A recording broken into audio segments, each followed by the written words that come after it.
ಇನ್ನೊಂದ್ ಕಡೆ ಇವತ್ತು ರಾಹುಲ್ ಗಾಂಧಿ ಅವರ ಅಧಿಕೃತ ದಕ್ಷಿಣದ ಪ್ರವೇಶ ಆಗ್ತಾ ಇದೆ. ಅಂದ್ರೆ ಚುನಾವಣೆಗೆ ಕಂಟೆಸ್ಟ್ ಮಾಡುವ ಮುಖಾಂತರವಾಗಿ ಅವರೇನು ದಕ್ಷಿಣಕ್ಕೆ ಪ್ರವೇಶ ಮಾಡ್ತಾ ಇದ್ದಾರೆ ಅಂತಹ ಒಂದು ಸಂದರ್ಭಕ್ಕೆ ಸನ್ನಿವೇಶಕ್ಕೆ ಕೇರಳದ ವಯನಾಡ್ ಸಾಕ್ಷಿ ಆಗ್ತಾ ಇದೆ. ಇವತ್ತು ನಾಮಪತ್ರವನ್ನ ಎಐಸಿಸಿ ಅಧ್ಯಕ್ಷ ರಾಹುಲ್ ಗಾಂಧಿ ಅವರು ಸಲ್ಲಿಸ್ತಾ ಇದ್ದಾರೆ.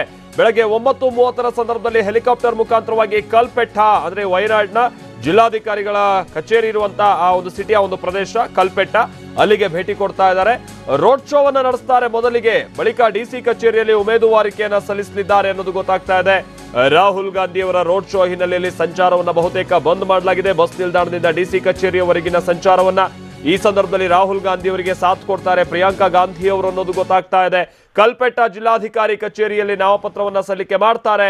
ನಾಮಪತ್ರ ಸಲ್ಲಿಕೆ ಮಾಡಿದ ಬಳಿಕ ಕಾಂಗ್ರೆಸ್ ಕಚೇರಿಗೆ ಅವರು ಭೇಟಿ ಕೊಡ್ತಾರೆ, ಚರ್ಚೆಯನ್ನ ನಡೆಸ್ತಾರೆ.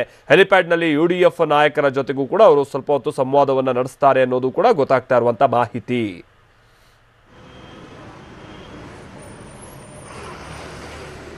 ರಾಮ್, ನಮ್ಮ ಪ್ರತಿನಿಧಿ ಇದಕ್ಕೆ ಸಂಬಂಧಪಟ್ಟಂತೆ ಮತ್ತಷ್ಟು ಡೀಟೇಲ್ಸ್ ಅನ್ನ ಕೊಡ್ತಾರೆ. ನಮ್ಮ ಜೊತೆಗೆ ವಯನಾಡ್ನ ಕಲ್ಪೆಟ್ಟದಿಂದನೇ ನೇರ ಸಂಪರ್ಕದಲ್ಲಿ ನಮ್ಮ ಪ್ರತಿನಿಧಿ ರಾಮ್ ಜಾಯ್ನ್ ಆಗ್ತಾ ಇದ್ದಾರೆ. ರಾಮ್, ಇವತ್ತು ನೀವು ಸ್ವಲ್ಪ ಹೊತ್ತಿನ ಮುಂಚೆ ಹೇಳ್ತಾ ಇದ್ರಿ ರಾಹುಲ್ ಗಾಂಧಿ ಅವರ ಕಾರ್ಯಗಳು ಇವತ್ತಿಂದ ಹೇಗೆ ಕಾರ್ಯಕ್ರಮಗಳು ಆರಂಭ ಆಗುತ್ತೆ, ಕಾರ್ಯತಂತ್ರಗಳು ಅನ್ನುವಂಥದ್ದು ಸಂಬಂಧಪಟ್ಟಂತೆ ಅಂದ್ರೆ ನಾಮಪತ್ರ ಸಲ್ಲಿಕೆ ಇದೆಲ್ಲ ಸಂದರ್ಭ.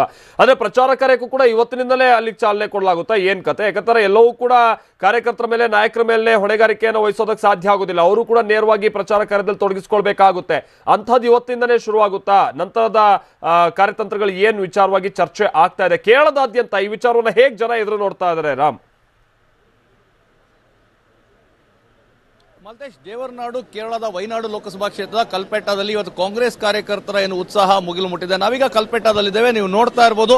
ಇನ್ನೇನು ಕೆಲವೇ ಕ್ಷಣಗಳಲ್ಲಿ ಎಐಸಿಸಿ ಅಧ್ಯಕ್ಷ ರಾಹುಲ್ ಗಾಂಧಿ ಹೆಲಿಕಾಪ್ಟರ್ನ ಮುಖಾಂತರ ಕಲ್ಪೆಟ್ಟಗೆ ಆಗಮಿಸುತ್ತಾರೆ.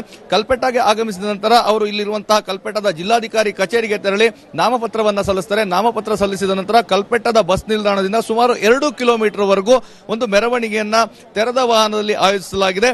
ಈ ಮೆರವಣಿಗೆ ಮುಖಾಂತರ ತೆರಳಿ ರಾಹುಲ್ ಗಾಂಧಿ ತದನಂತರ ಕಾಂಗ್ರೆಸ್ ಕಚೇರಿಗೆ ಅಲ್ಲಿ ನಾಯಕರ ಜೊತೆ ಒಂದು ಸಂವಾದ ಮಾಡುವಂತಹ ಕೆಲಸವನ್ನು ಮಾಡ್ತಾರೆ.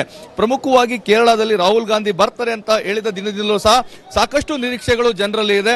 ಯಾಕಂದ್ರೆ ಜನರಲ್ಲಿರುವಂತದ್ದು ಏನು, ಈ ಒಂದು ವಯನಾಡು ಲೋಕಸಭಾ ಕ್ಷೇತ್ರದ ವ್ಯಾಪ್ತಿಯಲ್ಲಿ ಅವರು ಏನು ಸ್ಪರ್ಧೆಯನ್ನ ಮಾಡ್ತಾ ಇದ್ದಾರೆ. ವಯನಾಡು ಹೇಳಿ ಕೇಳಿ ಏನು ಪ್ರವಾಸಿಗರ ಸ್ವರ್ಗವಾಗಿದೆ.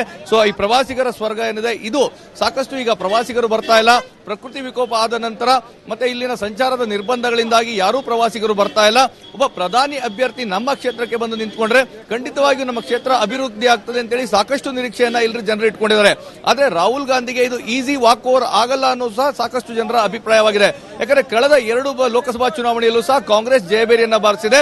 2009 ನಡೆದಂತಹ ಚುನಾವಣೆಯಲ್ಲಿ ಅತ್ಯಂತ ಹೆಚ್ಚು ಮತಗಳ ಅಂತರದಿಂದ ಗೆಲುವನ್ನ ಸಾಧಿಸಿದ್ರೆ, ಕಳೆದ ಬಾರಿಯ 2014ರಲ್ಲಿ ಶಾನವಾಜ್ ಅವರು ಕೇವಲ 20,000 ಮತಗಳ ಅಂತರದಿಂದ ಗೆಲುವನ್ನ ಸಾಧಿಸಿದ್ರು. ಎಡಪಕ್ಷಗಳು ಒಂದು ಪ್ರಬಲವಾದಂತಹ ಸ್ಪರ್ಧೆಯನ್ನ ಕಳೆದ ಬಾರಿಯೂ ನೀಡಿದ್ದು, ಹೀಗಾಗಿ ಈ ಬಾರಿಯೂ ಸಹ ಅದೇ ಸ್ಪರ್ಧೆ ಮುಂದುವರುತ್ತದೆ. ಮತ್ತೊಂದು ಕಡೆ ಬಿಜೆಪಿ ಸಹ ಸಾಕಷ್ಟು ಒಂದು ಪ್ರಬಲ ಆಕಾಂಕ್ಷಿಯನ್ನ, ಪ್ರಬಲ ಅಭ್ಯರ್ಥಿಯನ್ನ ಕಣಕ್ಕಿಳಿಸಿರೋದು. ಎಲ್ಲೋ ಒಂದು ಕಡೆ ಈ ಒಂದು ವಯನಾಡು ಲೋಕಸಭಾ ಕ್ಷೇತ್ರದಲ್ಲಿ ಟ್ರಯಾಂಗಲ್ ಫೈಟ್ ಆಗ್ತದೆ. ಅಂದ್ರೆ ರಾಹುಲ್ ಗಾಂಧಿ ಈಗಾಗಲೇ ಅನ್ಕೊಂಡಿರುವಷ್ಟು ಈಸಿ ಆದಂತಹ ವಾಕ್ ಓವರ್ ಆಗೋದಿಲ್ಲ. ಒಂದು ತೀವ್ರವಾದಂತಹ ಸ್ಪರ್ಧೆಯನ್ನ ಎದುರಿಸಬೇಕಾಗ್ತದೆ. ಮತ್ತೆ ಪ್ರಮುಖವಾಗಿ ಅವರಿಗೆ ಪ್ರಚಾರದ್ದು ನೀವಾಗಲೇ ಕೇಳದಂತೆ ರಾಹುಲ್ ಗಾಂಧಿ ಏನು ಪ್ರಚಾರವನ್ನ ಕೈಗೊಳ್ಳಬೇಕಾಗ್ತದೆ. ಇವತ್ತು ನಾಮಪತ್ರವನ್ನ ಸಲ್ಲಿಸ್ತಾ ಇದ್ದಾರೆ.